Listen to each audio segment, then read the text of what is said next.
Hello, you guys. Hey, K-Star. Hey, Amanda Meatfoot. Hey, Joe. I don't know why it's crackling. I'm sorry, you guys. I don't know. The internet sucks here. You know that. Hopefully it's a little better now because I just saw the bars raise a little bit. Let me know if you can hear me okay. Hey, Princess Megan Elsa. Hey, Punksy, Trasha, Bella, K-Star. Hey, Amanda. Hey, Joe, Teresa. Nikki, that's okay. I understand. Hope you have a good night. Hey, Single Mama 4. Hey, Holly, Frankie. Hey, David and Daniel. So the affidavit I checked right before we were just looking. I was on the phone with a couple of my friends and it has not been dropped yet, but I do have some information about that. Hey, Crime Sleuth and hey, BPD. I also have some information about court this morning. I have all kinds of interesting stuff to look at with you guys. I do think it's going to be released today. I know that over there it's only, 7. And I think I saw that court reporters were going to start arriving at like 7:30. They didn't, it would be 8:30 before everyone was in there. And that was just kind of a reporter that was giving their idea of how it would go. I'm going to show you guys a bunch of stuff. Hey, Cement Shoes. Good, Daniel. I'm so sorry about that. My internet really sucks. I need to get like a Wi-Fi booster or something. Hey, Rainbow Mom. Hope you have a great day at work and we love you too. It's 9 a.m. in Missouri. So Idaho, where they are at, they're on West Coast time. So I think it's 7 there right now. Part of Idaho might be on, Mountain Time or whatever, but where they're at is on West Coast time. Okay, so were you guys in Amber's stream this morning? That was such a good stream. There's so much interesting stuff to talk about.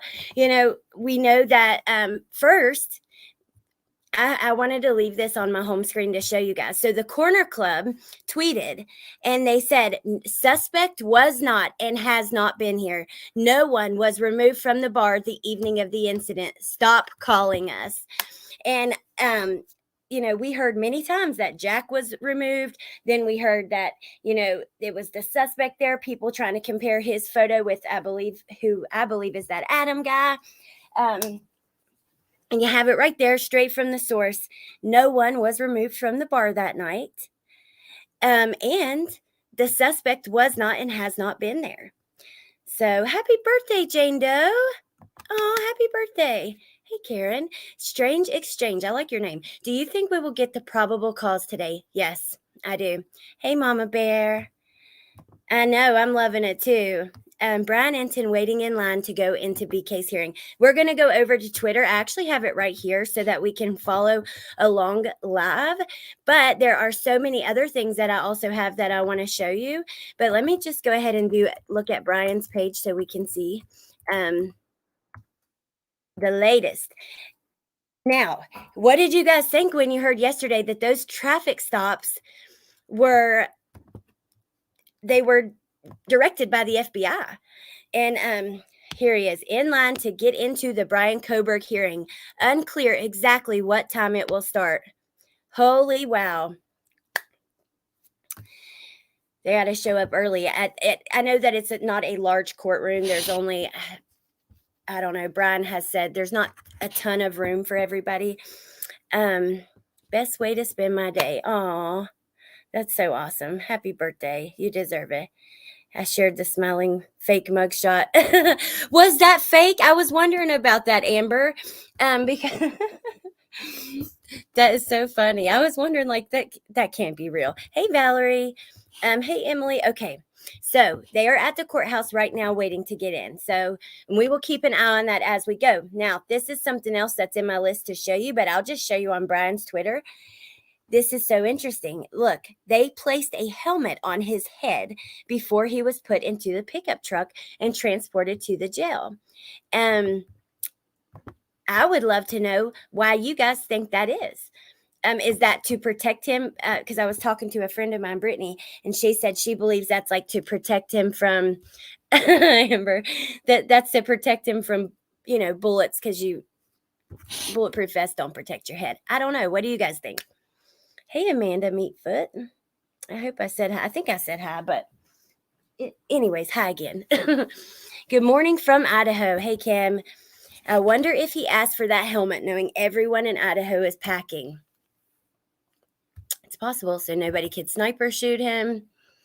Okay, interesting. I thought I saw a helmet. I bet so he wouldn't hit his head on the windows or in a collision of sort.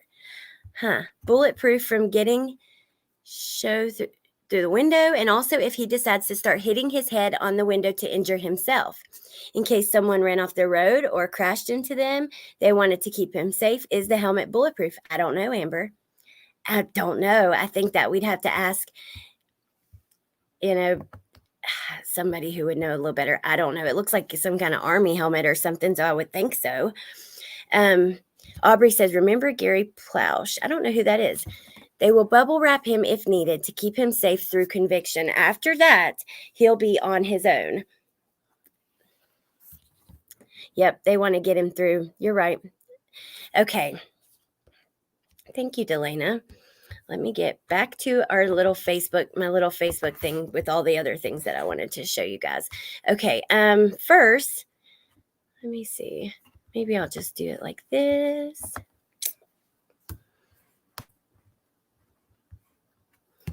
Oh, yeah, I sent something to myself as well. We're going to go all the way back just a little bit to look at some of this stuff. 8:36 a.m. all the way back to yesterday evening. Okay, so the traffic stop. That is, we have Jake's message to Maddie, a lot of stuff to look at. Was stopped by police for tailgating. Let's watch this clip. It's from Twitter as well. And then we'll go down the list through all that stuff because there's a lot to talk about. We have transcription of one of their traffic stops, photos, different tweets, photos about possible injuries, just so much different weird stuff. Conversations from the passenger side. I guess he didn't want to be on the other side because that coffin dapper, that's a weird traffic stop. I got to be honest. Tailgating, okay, I'll give it Gypsy to you. But he takes the guy's license, doesn't run it, starts having all these weird conversations from the passenger side. I guess he didn't want to be on the other side because that's the side with traffic. But does this feed the speculation at all that this was a planned stop to monitor their progress across the country? I think it does, Chris. This is a very odd stop. Normally, you take license, you take registration, you run it to make sure nobody's wanted or has any warrants. They engage in this conversation, which really has nothing at all to do with the traffic stop. It's just, I thought Kohberger did a good job of sort of diverting the conversation to a different discussion. It was just very odd. Mark Aragus, any takeaway? My takeaway is 2 nights ago, you and I talked about whether or not it was odd for a father to fly 3,000 miles, drive his 28-year-old son across country. What this body cam does, as I had suggested to you then, is it tends to suggest this is not consciousness of guilt. This is not fleeing. If it was, the father would have been driving the whole time, not the son. And clearly, to bolster the other point here, this was a pretext stop. I mean, they normally they say following too close together when there's more guys. My father used to say there's more guys in state prison from a broken tail light than any other thing. So other than a broken tail light, this is the other pretextual. Okay, now keeping that in mind, we're going to go over to this tab here and check this out. So right after, this all happened around the same time last night on the news. And then this came out, this article, Idaho murders, FBI directed Indiana police. Researching products in real-world situations to get honest, reliable recommendations on just about any product you can. Okay. Idaho murders. FBI directed Indiana police to pull over Bryan Kohberger, seeking video images of his hands. Okay. Now, I'm really curious why there were 2 stops, why one took no video images of his hands, if this is the case, but let's keep reading for a moment. So Moscow, Idaho, a FBI, Federal Bureau of Investigation surveillance team tracked Idaho quadruple murder suspect Bryan Kohberger and his father on a cross-country road trip from Washington State to Pennsylvania and asked Indiana police to pull him over, a law enforcement source told Fox News. The law enforcement source told Fox News that the FBI surveillance team was seeking video images of Kohberger as well as his hands. Bryan Kohberger and his father were pulled over twice in Indiana on December 15th while making the cross-country trip. The law enforcement source said that investigators were still building their case on December 15th to make an arrest, but added that genealogy played a major role. During the traffic stop, they discussed an incident at WSU. Now, I want to ask you guys, because I had seen people kind of debating this. Do you believe that whoever this is that spoke out and, the law enforcement source that talked to Fox News and gave this information, is that breaking the gag order?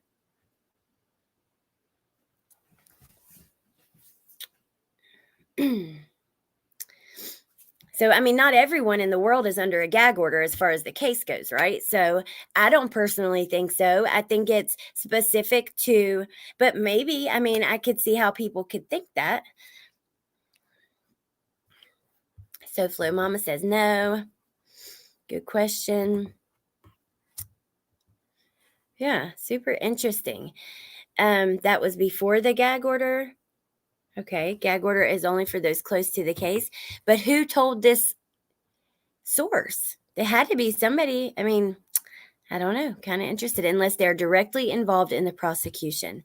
Okay, that's what I kind of was thinking. But, I don't know. I thought it was an interesting question to pose to you guys. So speaking of this traffic stop, we're going to continue on this theme. I want to show you this. This is quite interesting. A lot of people were talking about, okay, number one, why would they have 2 people stop?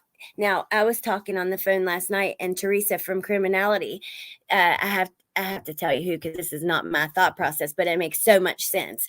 She said that what if, they had put out the order to do this stop, and 2 sets of officers took on the order and there was bad communication that it had been done, so I think that's a possibility. They need a super close direct link to the investigation, like the professor he had and the roommates, in my opinion. I wonder if there's video we're not privy to, such as a camera built into the officer's watch or eyeglasses. We can buy those tech gadgets. I'm sure the FBI has even better ones. They had to use them. It's possible. I don't know. They did not get a good shot at his hands the second time. And we're going to look. Jennifer Coffendaffer pointed out something interesting. Okay. So she says, frustrated, just had time to examine the first stop. The body-worn camera video to take a still. Second aha moment, because I don't see what I saw in the second stop. I'm taking pics directly from the body-worn camera video, not from stills floating around.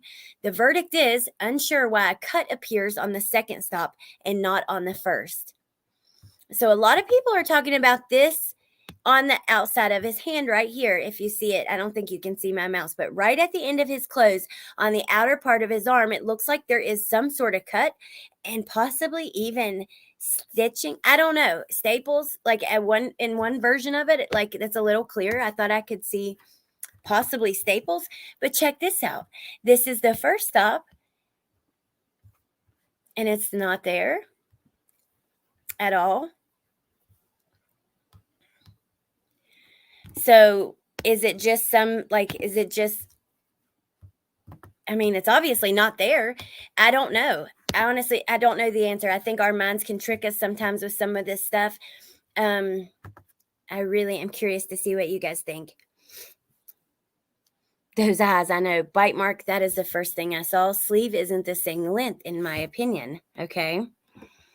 See the watch right there? It's aimed at them almost the whole time. Oh man, on the thing. We can go back to the video though, if in a minute. Maybe a shadow, in my opinion. Could have been a shadow in the first pick. Hey, Dusty Dan, good morning. I'm back and forth messaging and oh, okay, Lucia. We'll be here, girl. Okay, let me see. I don't know. Kind of interesting. I'm wondering why they changed their mind about releasing it. Is it not relevant to the case now, Alex? I don't know. That's what I wondered that too. Was it ever true that they wanted to keep it held for evidence? You know, that was kind of, I never saw that officially. So, Flow Mama, I hope so. I cannot wait. Yeah, I really don't know. I think that someone transcribed the stop. Let me go back to the messenger that we're looking through. So someone transcribed the stop. Let me see.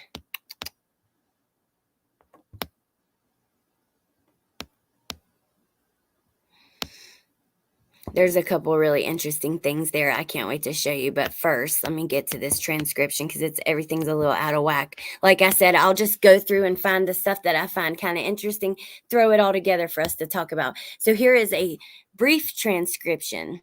Oh, no, here's the transcription. This is about today. So I'll go ahead and show you guys this. I found this on Twitter this morning. So this is about today's hearing, and it is a court order for the media. So cameras are allowed, but there is no live streaming allowed. So we won't be able to watch it live when he goes to court. However, after, they can put out the footage that they got. The very first time I saw the picture, it really looked like a scar. I still think it is. I think it's possible, you know. Wouldn't they document any cuts? Oh, yes, they definitely will. Absolutely. Hey, Liam's mama.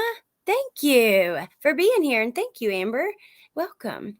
Bryan Enton is in line waiting for a seat.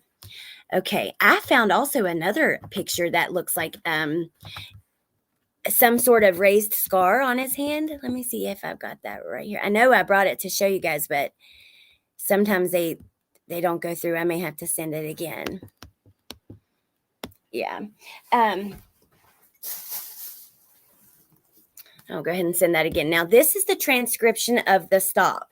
You know, and I didn't do this myself, but just for argument's sake, we will check it out. And also, I'm pulling up the other picture of his hands, which I can't wait to get your opinions on. Okay, guys, I transcribed the full video of the first police stop in Indiana. I listened to this 3,000 times, so yes, I am sure. Cop, hello, how are you doing? Bryan and Dad, say hello. Bryan in the back shitting bricks. Cop, good. Take a look at your driver's license real quick, if I could. Bryan, sure. Cop, see, you was right up on that van, man. Bryan, what happened?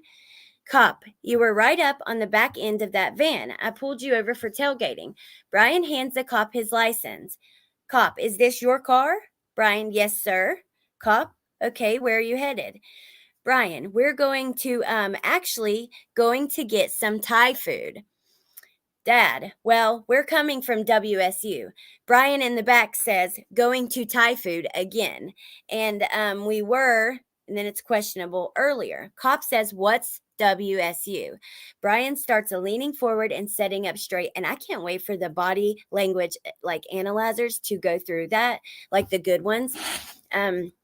Bryan, I go to a university, basically says something about an incident. Dad, yeah, they got a SWAT team and everything, all types of stuff. Cop, wait, okay, I'm having a hard time hearing you because of the traffic. So you're coming from Washington State University?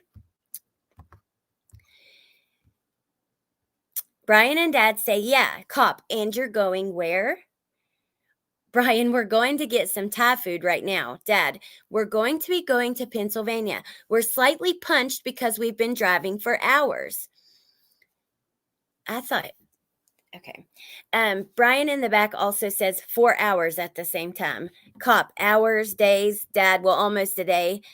Oh, I think he said 24 hours. Okay. Cop, okay. And what did you say about some SWAT team thing? Bryan, yeah, there was this. Dad, there was a mass shooting and everything.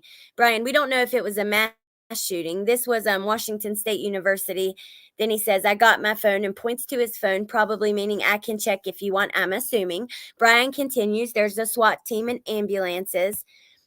Cop, interesting. Dad, well, it's horrifying. That stood out to me right there. It's horrifying. I mean, something, the universe, you know what I mean? Dad smiling, clueless. Bryan in the back, crapping himself. Cop, So y'all work at the university there? Dad looks at Bryan and points to him to answer. I actually do work there. I do my teaching assisting there. This is the moment where Dad says, yeah, PhD. That broke my heart, you guys, because he did seem just so proud of him. What? I haven't seen it, Tracy. There's Shay Benet. Hey, Detective Juan. Good to see you guys. Oh, my God. I'm sure that was so devastating because not only that, look at how they came in, you know. That PhD comment, though, that just, I feel bad for his parents. I'm sorry. Cop, okay, yeah, I hadn't heard about that incident just yesterday, or Bryan says this happened this morning, Dad, about an hour and a half ago, kind of unintelligible, but he's talking about the school WSU. Bryan, we don't know about that actually, but there was a shooting of a door or something. Bryan keeps rambling about the shooting, but it's unintelligible what he says. Cop interrupts. Okay, well, do me a favor. Don't follow too close. Hands the license back. He never ran the license, doesn't. So, I mean, my question to you guys, after seeing the video, after reading through this, hearing that FBI directed it, do you believe that when Bryan was in the car in that moment that he thought, okay, they're on to me? Or I do, but I don't know. Proud Dad went to devastated in only a few days. Yep. Did any of you see the article the mom wrote on Bundy years? Yes, I did. That's kind of interesting. The mom, I've got some other stuff with the sister too, because I had heard that she was in a movie, and she was, and I have more details on that we'll look at. But here is the photo I wanted to get your opinions on. Now, this was like when we first saw him, that first court appearance in PA, a photo of his hands. Do you see the mark on his finger, like right here? Oh, well, you can't see my mouse. Dang it. It's on the pointer finger at the knuckle that connects the finger to the hand, that bottom knuckle. And it's like a diagonal, it almost looks like a raised scar. Teresa, I can try to find it after we get through some of this. That's a nice. Oh, you see the mouse? Yay! Okay, I thought like when you just share the tab, you can't see the mouse. You know what I mean? Because I'm not doing a full screen share, just a tab share. But yay, so right here, my mouse is circling it. I have a screenshot I can send you. Okay, Ed, you can send it to me on Facebook at Allie Erickson. His hands are red and swollen. Yes. Hope his hands hurt bad from the cuffs. Well, I think they did. Because there are other photos where they look really red. I'm sure the law has pictures of his hands when he got in. I think so too, Tyler. I think they probably took pictures of hands, neck, chest, all that kind of stuff.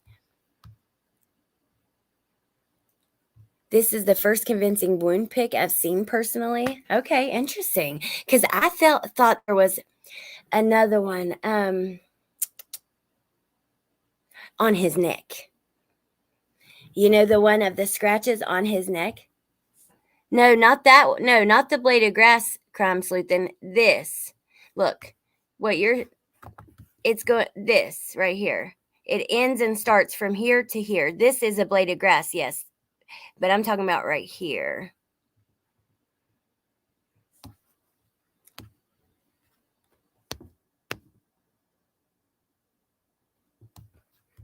I think it's possible. It could be, but I don't know.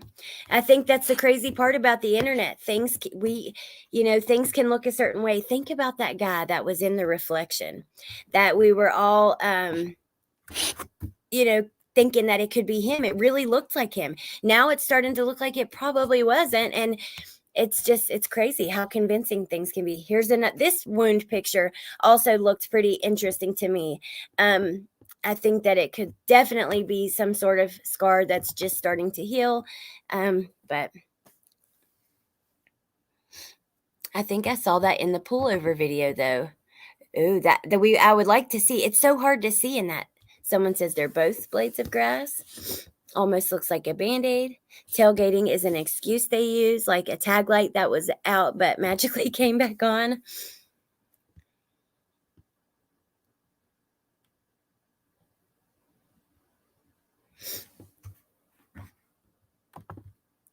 The pullover was on the 15th. Correct, Elizabeth.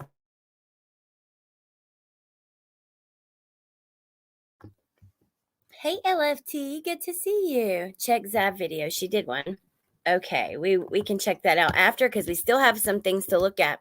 And we're going to switch back to Bryan's Twitter just for a moment to see if he's got any updates about how things are progressing. Nope, his last tweet is the inline at the hearing. So his name is trending right now on Twitter. We'll go to the latest. Oh, had you guys seen this guy? This officer, all the women were going crazy over him. And apparently he posted, it looks like he's got a woman. So I think all of the internet's heart is broken on that one. All the women anyways. Today, Bryan Kohberger is expected to appear before Magistrate Judge Megan Marshall later this morning. Okay. What will the probable cause affidavit clue us in on?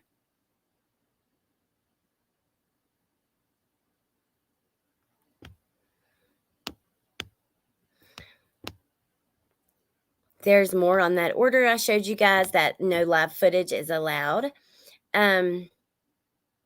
Figured I'd post the reasons I think Bryan was fitted with the protective gear. It's a high-profile case with many emotions. It was for his safety, which we talked about that. Okay. Oh, look, Alex, Amber, and Kelly at Unraveling Crime. Go over there and follow them on Twitter. They're great girls. Here's his mugshot from the new jail, which I told you. Remember, you guys, he's going to be held at a very small jail. This is like small town. Oh, welcome, Liam's mama. Thank you for joining. The jail that he's at, it holds, I think, a total of 37. And there's only 22. Thank you. I appreciate you guys being here. I really do. Hey, Jay. So he's in a very small jail. Okay, Crime Sleuth then. Thank you. I got it right here in my hand. I zoomed in, totally saw what you did till I zoomed in. Plus, I'm working on painting those dandelions. When I see that, it's in the same direction. Oh, wait. That one's folded over. Okay, we're going to send this over. Thank you for this. And I'll show you guys in here kind of what she sees and how she's outlined that scar photo. And I still think, it could go either way. But, yeah. Hey, Debbie. Good to see you. Okay, so Shea Benet, we're over here, and it's all the way at the bottom now. So she's outlined what she believes to be the grass. That makes sense to me that it could be that. And also, if you look, you have other grass like going, or other pieces that keep going off in that same direction. So that wouldn't be surprising if that's what that was. You know what I mean? If it was, see how it goes here, here, and then there. I don't know. It's a tricky thing about the internet, you guys. We just don't know for sure. And yeah. Okay, so the next thing I'm going to show you guys, I got a couple interesting videos and stuff we can look at. First, these are just some screenshots though. Let's see.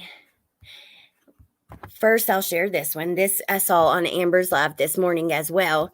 This is sophomore Bryan Kohberger performs his daily push-ups as part of his law enforcement class. This is, we heard he was a little heavier at first. So it makes perfect sense. Just crazy to think that you're on this path to possible law enforcement, to criminal, that kind of stuff.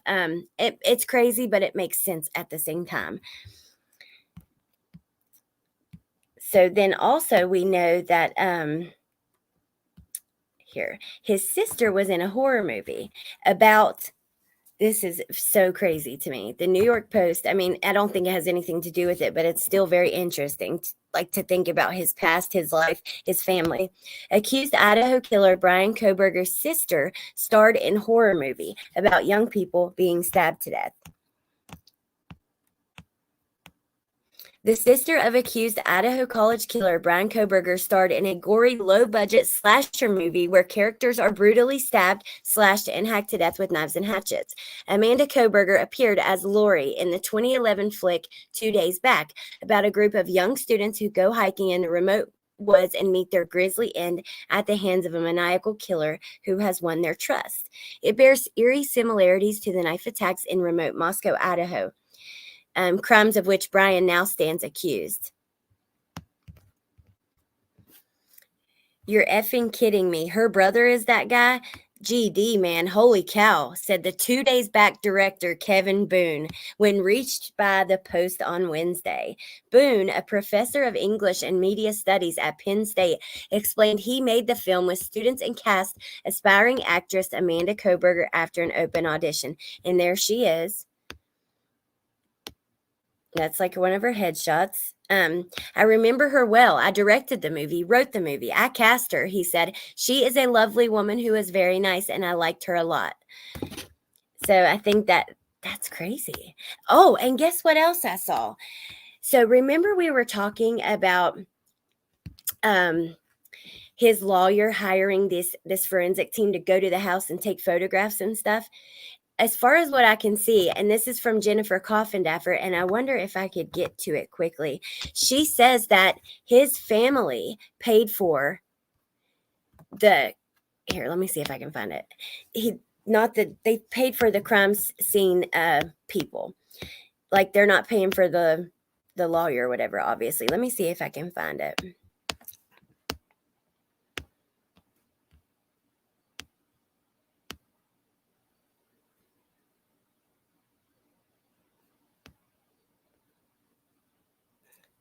Okay, yes. So she shares about his defense team hires the crime scene people, right? A crime scene expert. Hold on, and I will go to that article actually. Here she says someone says all these world-renowned specialists are paid through taxpayers' money for defending Bryan Kohberger, correct? She says, correct. Our justice system is screwed toward the presumption of innocence so that no innocent will serve a day in prison. It still happens, but less than in other systems. He will have every chance to prove his innocence at taxpayer expense, but his parents hired the crime scene expert. So let me click on this link just to show you guys. I found this insane. It's scary. It's, anyone deserves. Yeah, he has a state-funded attorney, correct. But the crime scene expert the parents hired. And this is the expert. Let me show you guys. Idaho murder suspect Bryan Kohberger's parents hire crime scene reconstruction expert. Accused killer Bryan Kohberger's defense team has hired a veteran Washington State crime scene reconstruction expert. Forensic expert Matthew Nodell, owner and operator of Nodell Scientific, and his team spent 5 hours inside the home in Moscow where the 4 University of Idaho students were brutally stabbed. While Kohberger faced a Pennsylvania judge on Tuesday and agreed to be extradited, Nodell's team painstakingly examined the inside of the 3-story house and the perimeter of the property, which had earlier been combed for evidence by police forensic teams. The Post confirmed with Moscow police Kohberger's legal team, including his state-appointed defense attorney, Ann Taylor, was at the home Tuesday. Nodell was seen going in and out of the home wearing white gloves and surgical foot covers over his shoes. According to his website, Nodell's specialties include crime scene reconstruction, bloodstain pattern analysis, and shooting reconstruction. There he is there. Forensic expert Matthew Nodell. He claims more than 30 years experience in the field and provides 2D and 3D models of his findings when called to testify as an expert in court. The evaluation and examination of bloodstains at crime scenes is often overlooked and misunderstood. According to his website, bloodstains can exist on clothing, walls, hidden behind baseboards, and under carpets. Do not underestimate the significance of bloodstains. Over the years, he's been called a defense expert witness to numerous shocking cases, including the trial of Christopher Cruz, who was charged with the 2015 murder of his wife, Jeanette. Nodell offered a second opinion on fire, home, and crime scene analysis on the Cruz case. He also was an expert speaking in a Fox investigation into Tupac Shakur's death. So this is, yeah, he knows what he's doing. And, you know, I mean, what can you say? Then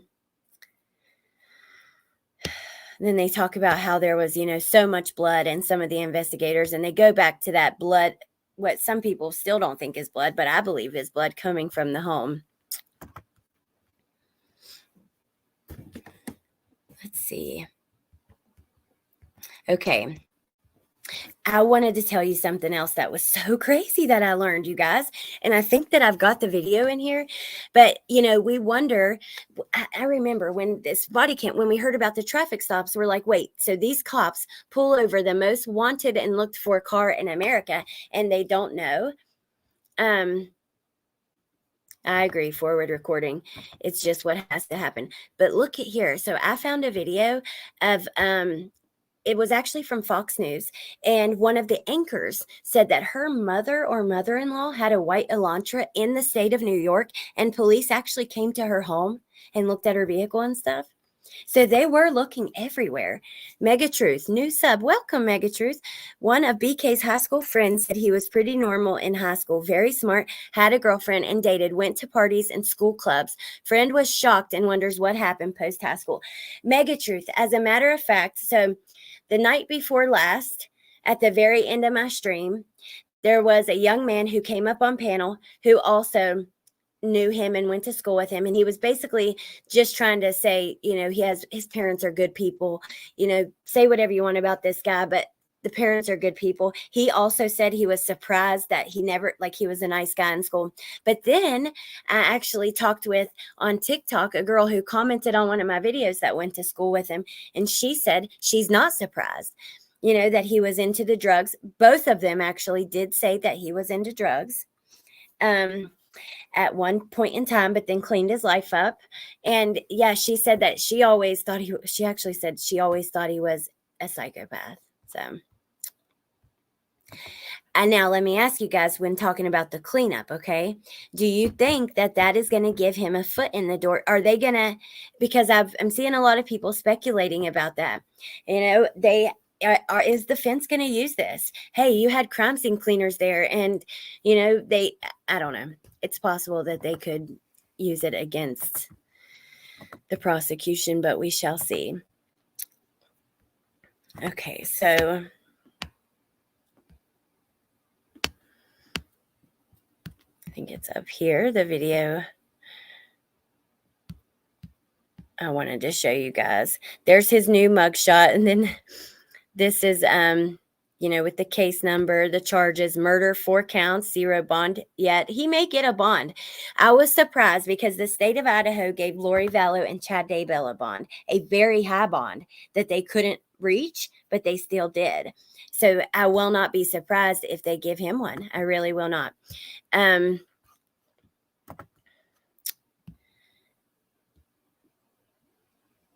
Then we have, let's see. Oh, these 2 posts I wanted to show you. And the then the interview with the lady that, you know, here, we'll do that first. I think this is the one where she talks about her mom. Chris Yes. Swacker, former assistant FBI director. Now, this is this is so interesting. It's from yesterday, but this guy used to work for the FBI, and it's, you know, we're trying to get more details on the circumstances behind his arrest once it's all revealed. But you said something that was very interesting. You said no matter if it's a public defender who is defending Kohberger or a private attorney, you said the first thing they're going to do is challenge the sanitization of the crime scene. Why do you say that? There we go. Well, as I read up on it, I don't know how far they got into the cleaning up or sanitization of the house, but I'm a former prosecutor before I went in the FBI, and you always have to be really tuned into due process being afforded the defendant. You don't want to create issues and defenses that don't already exist. I completely agree. Now, speaking of the man at the memorial, if you guys want to see a better picture that debunks that it's not, that shows that it wasn't Bryan, give me just a moment after this video. We'll look at that. And in this case, you could argue that sanitizing that house is basically denying the defense an opportunity to gather their own evidence. And I think that's probably why the defense investigators are already inside the house. It's a due process issue. You have to give the defense every opportunity to gather evidence and analyze evidence at the crime scene or any information that might tend to exonerate the defendant. So you just got to be very careful with this. Hopefully they didn't get too far into that cleaning process. So why, Chris, why did the Idaho authorities move to clean up this crime scene so quickly? Unknown. I think it's an unforced error, and it may be that they were called off. But as soon as they announced it, it seems someone representing the court or someone who thought they might be a prospective defense attorney got them to call it off. But I do wonder, how did she know this Ann Taylor, as soon as he was charged? I mean, as soon as you're charged, are you appointed your defense attorney if it's state appointed? How does that work? Because it was, so fast after he was arrested, this was halted. There have been a few missteps in this investigation, but I tell you, they really recovered in terms of how they identified this defendant, cross-country surveillance over the course of 2,300 miles, and the way they just sort of rallied in the last week or so and identified this defendant and got him in, behind bars. This guy's a dangerous killer, and that was the most important thing, is to get him in custody. Court is at noon really Eastern. Did do a cross-country surveillance. My mother-in-law said that her friend had a white Hyundai Elantra in New York, upstate New York, and police were looking in their driveway a couple of weeks ago at the car, and it turns out that it was because it was a white Hyundai Elantra, so it was completely cross-country. But see what I mean? And we were worried, that these police, how did they pull this car over and didn't know who it was? But they were acting clueless. Now, we can finish this, but just briefly, let me show you. This is a better photo of that man at the memorial. Once I saw this, I didn't think it was Bryan anymore. So I'm curious what you guys think about that. my question to you, do you think they have the right guy? Has there been anything that he has said or his lawyer or the family trying to say that he's innocent that would make you change your mind? I don't think it's a slam dunk case at this point. I don't think they would have arrested him, and we'll know when they unseal the arrest warrant, and the affidavit supporting the warrant will lay out the facts that they had at the time to get the warrant. But I don't think it's a slam dunk case. It is by its nature a circumstantial case because there are no eyewitnesses to the crimes. That scared me when I heard this. Because I think about DNA, but that anything can be explained away, especially with somebody who has studied this for years. I mean, think about it. He was even doing that police class, in high school. So, I mean, he had, I don't know, it's absolutely mind-boggling. We know of. There may be some people who saw that Elantra, yes, the camera that saw the Elantra, but even then you don't have a tag on that Elantra. So I think it's inherently circumstantial. And in that case, in those types of cases, there are defenses, and you really have to be on top of your game to gather up every shred of evidence and convince a jury that there's just no other person that could have done this. Yeah, as and I will say.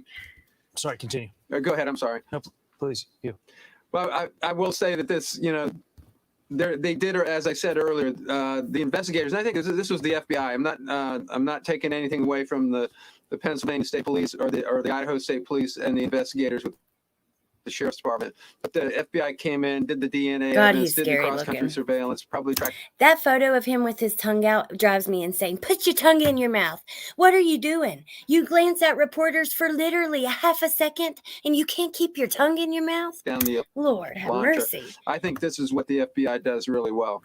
Maybe they should continue doing that as opposed to attending school board meetings. They may catch more killers. as you have said Agreed. multiple times on our show. Agreed. Meantime, the latest batch of Twitter files revealed 12:30 that Delaney. Twitter was under huge pressure from Democrats in 2017. Okay, so I thought that was such an interesting clip, especially, talking about the police, even in upstate New York, being on the lookout for that white car. I know, it's like, Jesus. Let's see what you guys had to say. Someone said he had a girlfriend in high school. No one has stepped forward, even for clout. No one wants to be associated with him. Spicy sugar. I did hear that as well. The guy who came up on my panel said that he had girlfriends.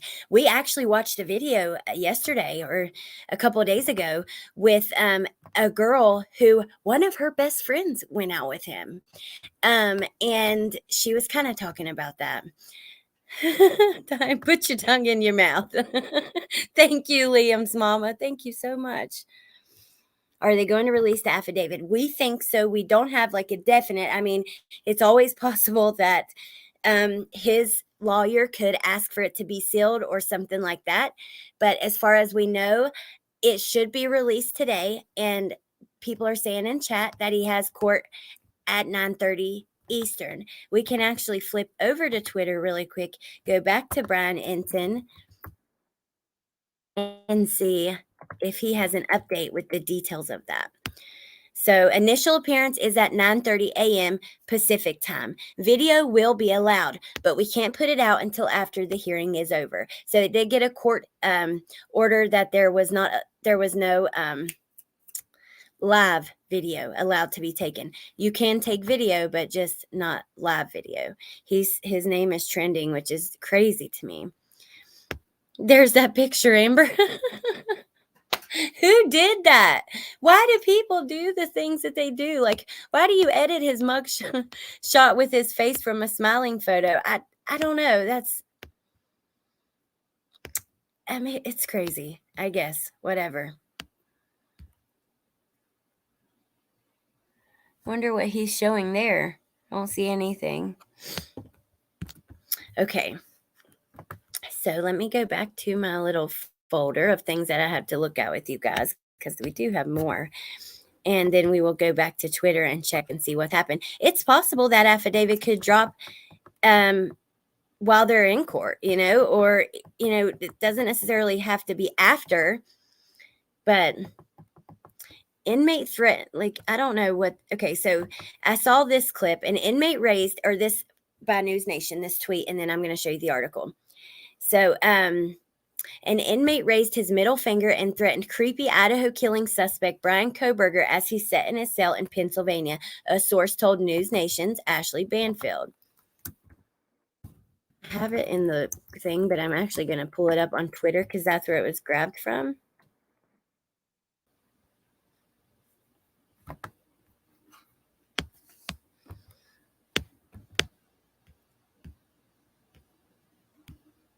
Oh my gosh, I just here we go. They have a News Nation on Twitter that is all in another language. That completely lost me for a moment. Here, let's go to their Twitter to try to find the post, because I want to make sure I get the right one that goes with them. An inmate raised his middle finger and threatened creepy Idaho killing suspect Bryan Kohberger as he sat in his cell in Pennsylvania. And this just came out about an hour ago.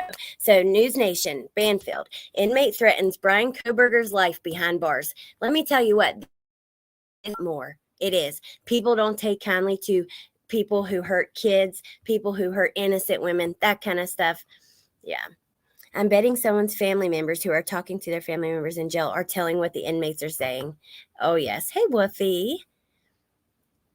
Crime Sleuthin said, I sent you something in Messenger. Hey, Sleuth. He has a hearing at noon, and they may release the PCA then or after. My accent makes you comfortable. Thank you. That's good. I'm glad. I'm actually from West Virginia, southern West Virginia, only about an hour north of like western North Carolina. And then, yeah. I kind of missed the time. It starts at 11 at 12. Maybe I think 12:30 actually, because so hold on, we'll go look at that again. I think it's 12:30. Okay. Actually, let's just watch the video. I was going to read the article to you guys. I think we could just watch the video? Hold on. Suicide smock. You can only stop its larvae. Thank you guys for being here. Or shooting, nothing like that of the sort, like a heavy quilted that can't rolled into a, kind of sheet roll. You could hang yourself for that reason. That goes all the way down, sort of between the knees and the pelvis, almost like you're wearing a mini dress. And that's all you, if you're on suicide watch, as he says, you get to wear that, and you don't get a t-shirt, you don't get underwear, you don't get anything else that can be fashioned into any kind of device where you can hang yourself. And that's how he spent his 5 days. But he did get a shower every day, I'm told, by a source. And the shower is about 20 yards down a hallway. So he would be marched in his leg shackles. He was not allowed to take the leg shackles off while he was marched down that hallway to the showers every day. They did release the handcuffs so that he could wash himself, but that's about the only time they allowed him.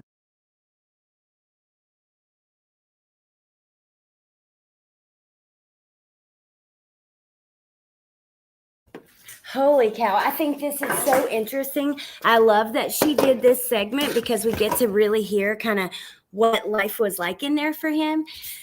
And thank you guys. I was reading your comments, trying to put them on screen. Thank you, Stingray. I appreciate that. I appreciate all you guys so much. I really do. See you later, General Sorrow.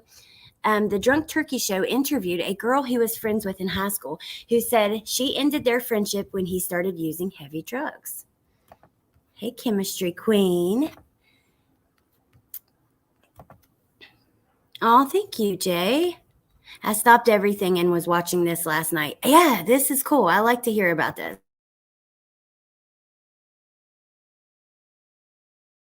That, that latitude.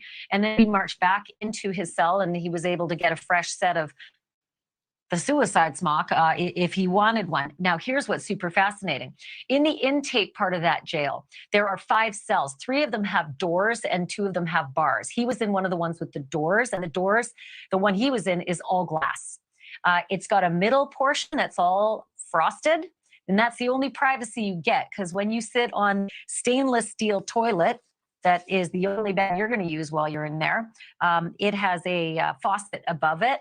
That's privacy, a little bit of frosted glass across the middle of the glass door that was the front of his cell. But basically, there's a lieutenant or guards who can watch him at all times and do watch him at all times. He gets a 15-minute.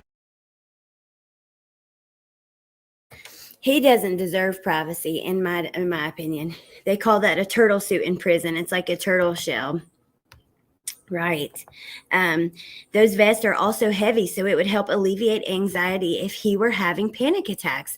Interesting, like the heavy blankets. Do you know that I heard recently that they were having a recall on those weighted blankets from Target? Actually, it was a specific line from Target, and it was killing kids. It actually killed a 6-year-old kid. He got suffocated under it. So if you guys use those or anything like that, just, be careful. Because my son has one, my oldest son, he has one because he gets like anxious too. He was like chewing on stuff. And so my mom bought him one to try. He doesn't use it often, but yeah, they're scary. I'm not even sure if current inmates would want this guy to be their hold their pocket person. Nah, I don't think so. He's the most hated person in America. He went from being nobody to criminal number 1. Him and Nicole Kessinger, oh my gosh.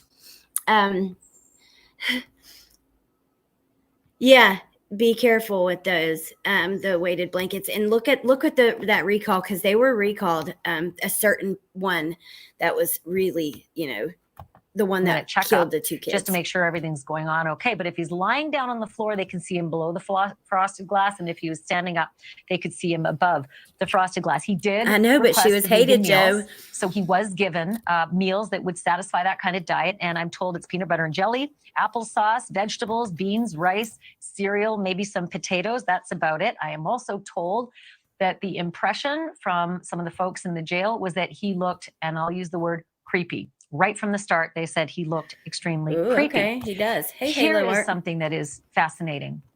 He did talk. He actually said a couple of things that are pretty astounding, and I'm assuming that his defense attorneys will probably want to know this, as well as the Oh, wow, okay. prosecutors. When he was asked, why did you do it? His answer was, I didn't do anything. When the follow-up question was, why did you go to Idaho? His answer was, the shopping is better in Idaho. Let me repeat that. When Bryan Kohberger was asked, why did you go to Idaho? He answered, the shopping is better in Idaho. I mean, that's a joke. But we are dealing with a quadruple murder here and 4 first-degree murder charges that he's facing. I don't find that very funny. Let me tell you a couple of other things about the way he spent his time there. The shopping is better in Idaho. What did he mean by that, you guys? He's an alleged murderer at this point. Let's be very clear about this. He's going to face his process in Idaho, but he was not allowed any reading materials. He was allowed no pens, no paper. At no point was my source aware of any crying or any praying or any sadness, which is odd. Wow. He seemed as though he slept most of the time. He wasn't loud and he was not mean. That is also in direct, what in the world? You know, opposition to a report that came out in a newspaper saying that he was screaming profanity and rap lyrics and exposing himself. That was another inmate, actually, in the same intake area. That happened with someone. So see, all the rumors that he was screaming, the rap lyrics, all that stuff, those are not true. But oh my God, he said, I didn't do anything. The shopping is better in Idaho. I would love to speak with some locals. I'm really curious about that statement. I don't see this guy being so stupid to say something like that in reference to the crime. I mean, it's possible, but I don't know. Taxes are lower in Idaho than Washington. There we go. Not making excuses. I figured there was some other reason that would make sense too. He's not just going to say this without, and he probably said it for a reason because it could be taken that way, but he could also, that's why I'm curious if the shot, okay, Whole Foods, Aldi's, vegetarian foods. Welcome, Mama Bear. Thank you. Slogan for area because of sales tax difference. Okay. Maybe it's as simple as the stores are better and it has a lower tax. Exactly. A lot of times the simplest explanation is the correct one, you know, and that's just, we can get very creative with our theories and stuff. I know I do, but sometimes it's just simple. They like to drop hints, makes them feel powerful. You're right, Jay. The Survivor YouTube channel, it's amazing. I've learned so much. I found it about a week and so many great experts talk about this case. Okay, what's it called? The Survivor?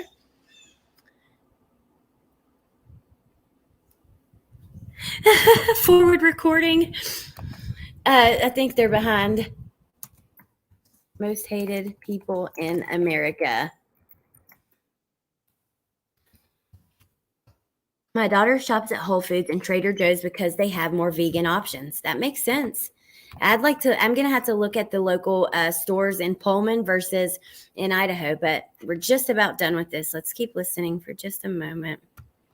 This was a really good video, though. I appreciate her finding somebody in there that can give this information.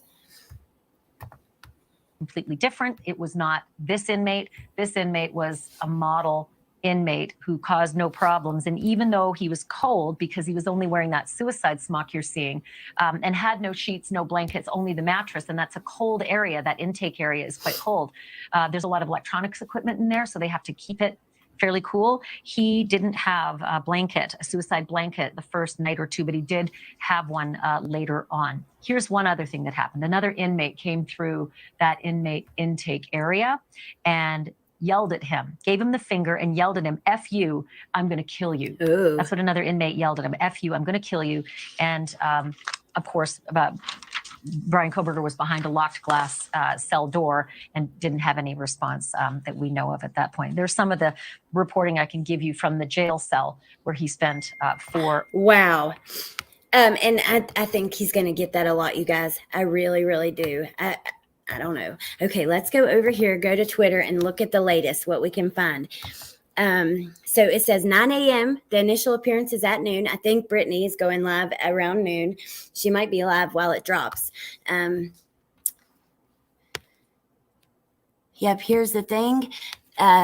This District Court of the Second Judicial District of the State of Idaho, in and for the County of Lata, however you say that. Bryan C. Kohberger. Saw this on Facebook. Don't know if it's legit. 9:30 a.m. with Megan Marshall. We're going to go back to Facebook to look too, because that group that was in the background that actually posted from the Corner Club. If you guys missed it when I started, the Corner Club actually tweeted that, number one, no one has ever been kicked out of their bar. And number two, the suspect has never been there. Thank you, Holly. It's at 9:30. Hey, Christine. Good to see you. Someone is eventually going to kill this guy in jail. It's possible. I mean, it happens a lot with people who do stuff like this, or people who hurt babies. Lynn. Hey, beauty. How do you know how many are in the chat? I don't see it. It should be at the top of the chat box or whatever. Like the box that you're typing in. It should be at the top. Okay. Grizzly True Crime. Oh, this is the article that you guys were talking about from his mom about Bundy. It says, perhaps one of the saddest commentaries on mankind was evident during the execution of Theodore Bundy. While no sane, compassionate individual would excuse the atrocities committed by this man, neither would any sane individual applaud the passing of his funeral hearse. What have we become? Is the taking of a human life acceptable when the state takes responsibility for it? Mary Ann Kohberger. Wow.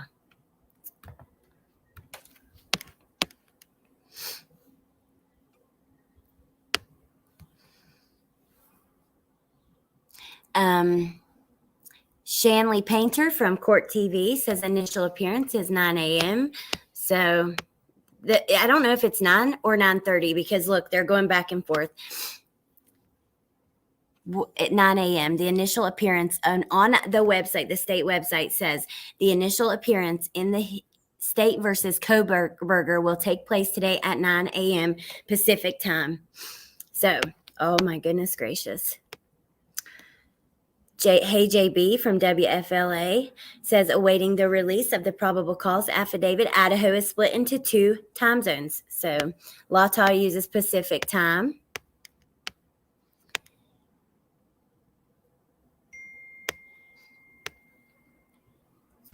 My take on the idiot killer.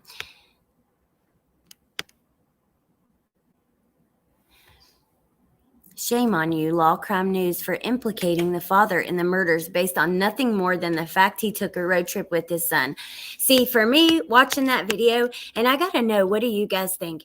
Do you think that his dad knew? Do you guys think that his dad was involved? Do you think he knew something was up? Do you think dad was trying to cover anything up for him? So is his family obsessed with Bundy? I don't know. I think his mom is just a compassionate woman. Did they implicate him? I missed it too. I mean, we can go look really fast. So this is what they shared when they said it.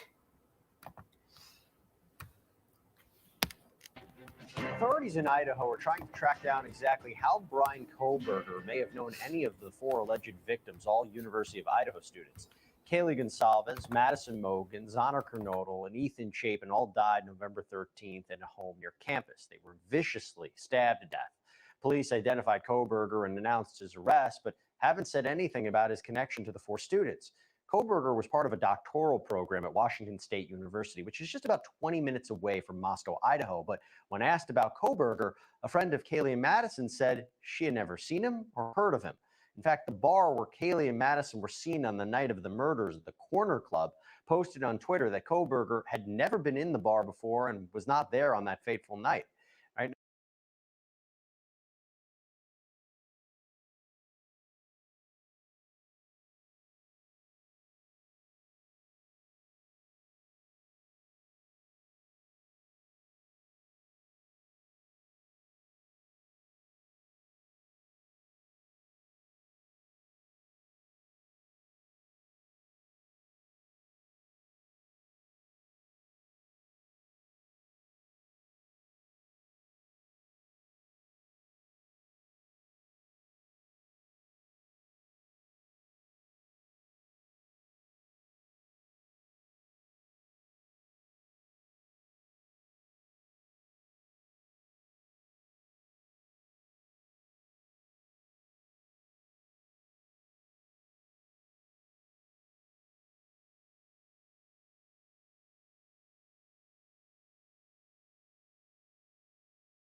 Now I want to bring back in Bryan to talk a little bit more about the clues of law enforcement. So Bryan, we know that police searched Kohberger's apartment. They searched the parents' home. Damn it.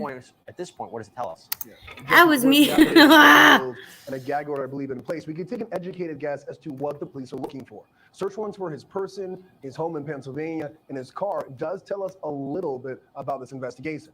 First, the search of his person. They probably want to get his DNA. They may already have it or what they suspect to be his DNA, but they want a clean chain of custody of his DNA to the test facility. Imagine that. That's exactly what the first warrant was for his persons. That's so they can take DNA. He cannot do anything about it. Defense argues the DNA collected could have been his father and not him during their cross-country trip. They don't want that. His home in a car, that white Elantra, I don't think they will find the murder weapon. I would guess he threw it away during the trip. Police are more likely looking for any genetic material from the victims in the cars or on his clothes. Yeah, even his clothes. Sure, he has a master's in criminology and was a PhD student, but there is school and then there's real life. He may not be as smart as he think and left clues for the police to connect him to these murders. Right. There may not be the proverbial smoking gun in this case, but a victim's DNA in his car or on his clothes that he brought home with him, that may just be as good as the murder weapon at trial. You see what Bryan said, Terry, the father. So we Here know we that go. Kohberger's father was in the car with him when he was stopped on the road. Could he be connected to the crime in any way? You know what's interesting? I'm wondering whether or not these two were released early on and then they looped back around and got them. So I think the father could very well be involved. And here's why. Oh my Why gosh. was he in that car driving back from Washington State and going to Pennsylvania? He's with his son. I'm sure they had conversations in that car. One of the things I think we have to be really clear on is that DNA. What if the DNA was partly the father and not the son? Will they be arguing that in court? Who knows? Oh my God, you guys. So they daggone sure did implicate his dad. Wow. Watch his dad turn out to be a serial killer. It'd be absolutely nuts if he was treating this as a social experiment for his PhD studies. I agree. I just can't believe Law and Crime would outwardly say that, but I guess. Okay, so let's go back to, we're going to go over here for a moment, and I'm going to let you guys go soon because I'm just anticipating this dropping.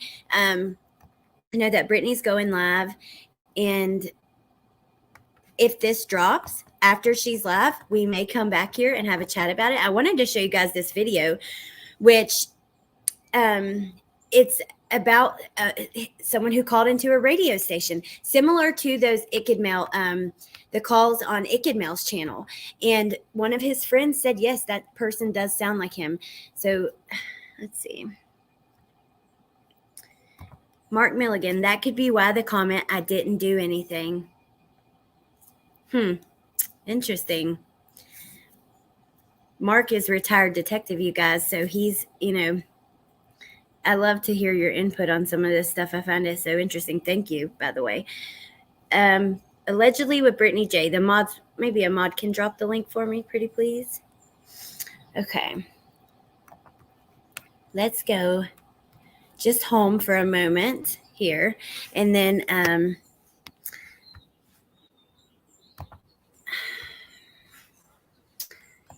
anything new is going to be right at the top of this. You can find so much stuff in here.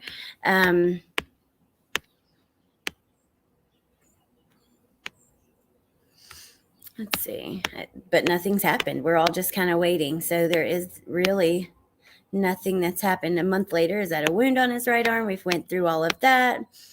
Apparently some inmates at the jail spoke to BK through a glass door. We just watched that the better shopping. I mean, what the hell? That 20-second clip of Bryan Kohberger dispelled any question I had about whether he was physically strong enough. The sleeping girls had no chance. Not sure about Ethan. We'll know more at trial. Still, I think the killer had practice.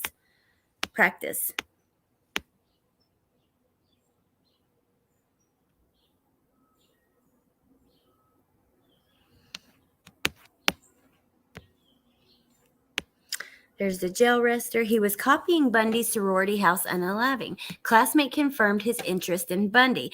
This, coupled with his history with women, took away any remorse. So we don't know that to be true, but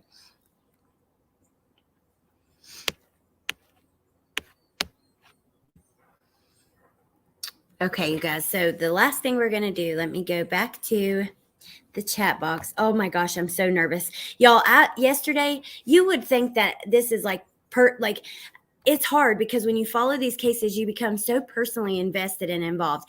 Last night while he was landing, I'm pacing the floors. I could not relax. I was so nervous just waiting. I don't know. Do you guys feel that way? It's crazy. Oh, had you seen this? I hadn't actually seen this. This is a post that Maddie's boyfriend wrote to her. Let me find it. We skipped past it on accident. Here.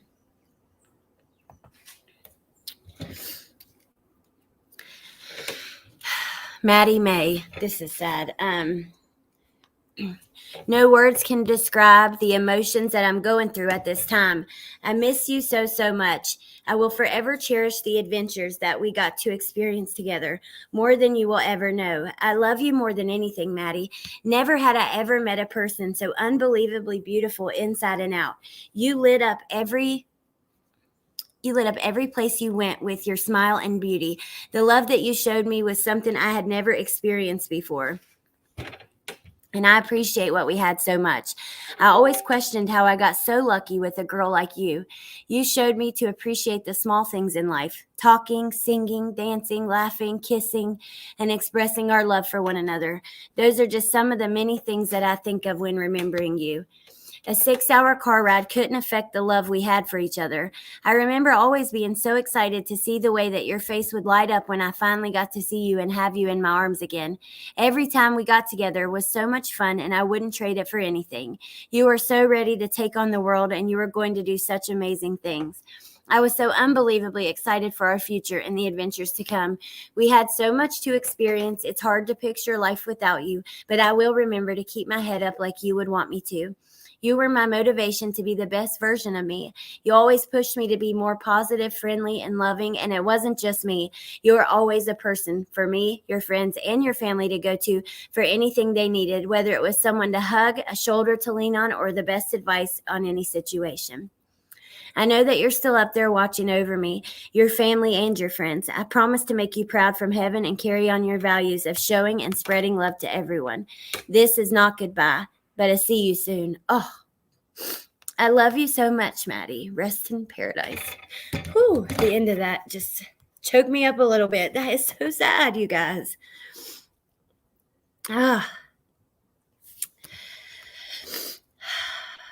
Okay. So I'm about to let you guys go. First, let me show you this meme. This will be the last thing we look at, but it cracked me up this morning. Look, it has the impractical jokers. It says, okay, now pull him over for the same thing again. I'm sorry, I'm stupid. That is just so funny.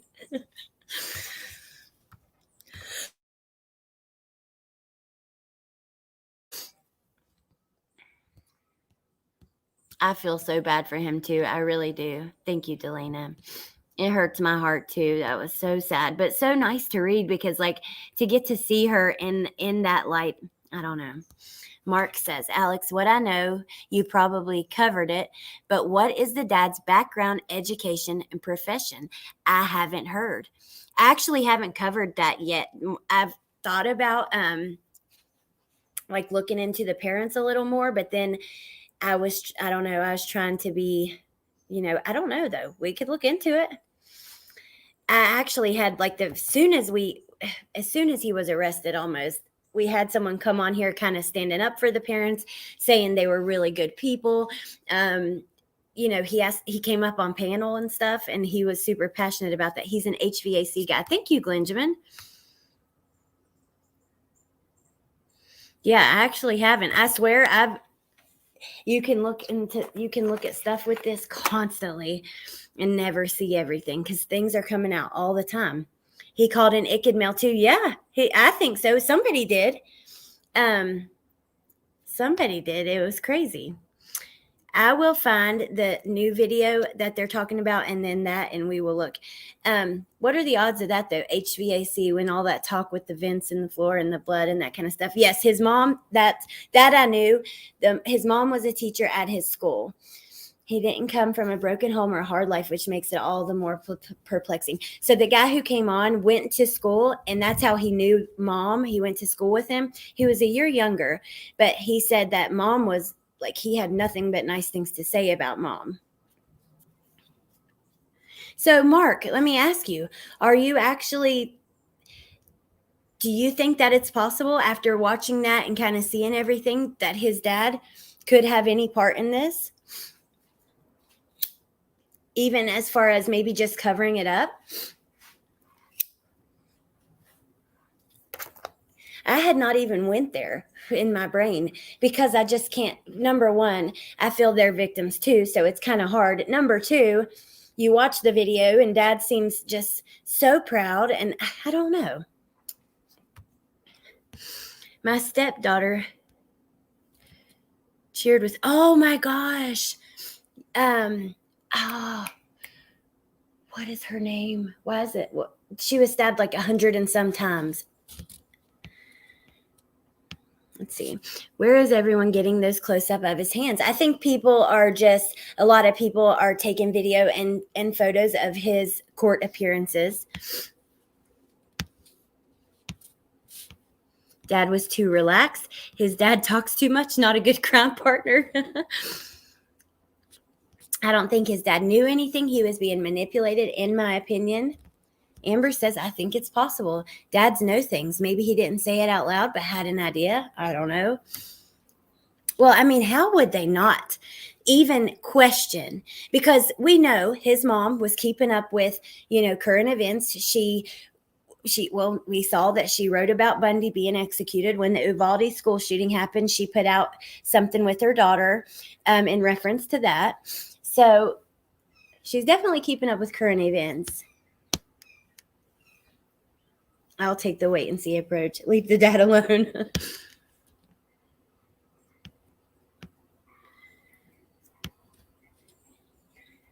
It's coming soon, Shelly. Tristan Bailey. Yes, that's her name. I definitely think he has knowledge. Why would he go to travel home with his adult son? Very strange. I wouldn't unless an issue. Wow. That's so interesting. I think with your background, I think I take that even more like serious as to, your average person. So, I saw one on the car, but I don't know if Photoshopped look sutures. I know. I saw that too. We went through it at the beginning, and before we leave, let me show you guys real quick. So Jennifer Coffindaffer pointed out that it wasn't in the first stop, but in the second stop, it does appear to like there is some sort of wound. So here's that. But this is the one that looks like there's like staples or sutures of some sort. In the picture here, it's a little bit blurry for, not there, here. It's a little bit blurry for me, so I can't see it like I could on my phone. But here is the first stop, and that's the same arm, and you don't see anything there. So unless, like Amber said, the sleeve could have been up a little higher. I don't know about that. I'm not too sure that it's not just something that looks like that. If it is, a physician did not do that. I think it's just a shadow. The suture feature wasn't in original clips. Yep. Okay, you guys. What if it doesn't have much in it? It's possible, I've seen them be long and I've seen them be short. Hey, Crime with Kay. You are familiar with my situation, and I believe a dad helped cover up what happened. Yeah, you guys, if you haven't heard about that, Harry is still missing. So Mark's brother, Harry, has been missing almost 40 years.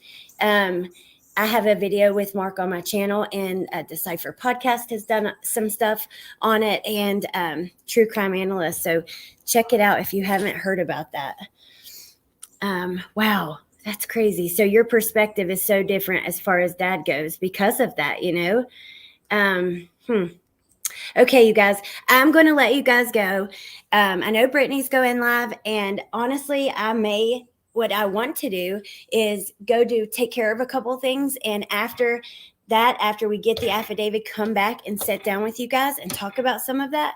So just make sure that you keep your bell on or whatever. So if we go live, that you can be here, join the conversation. I appreciate you guys for being here. Thank you so much.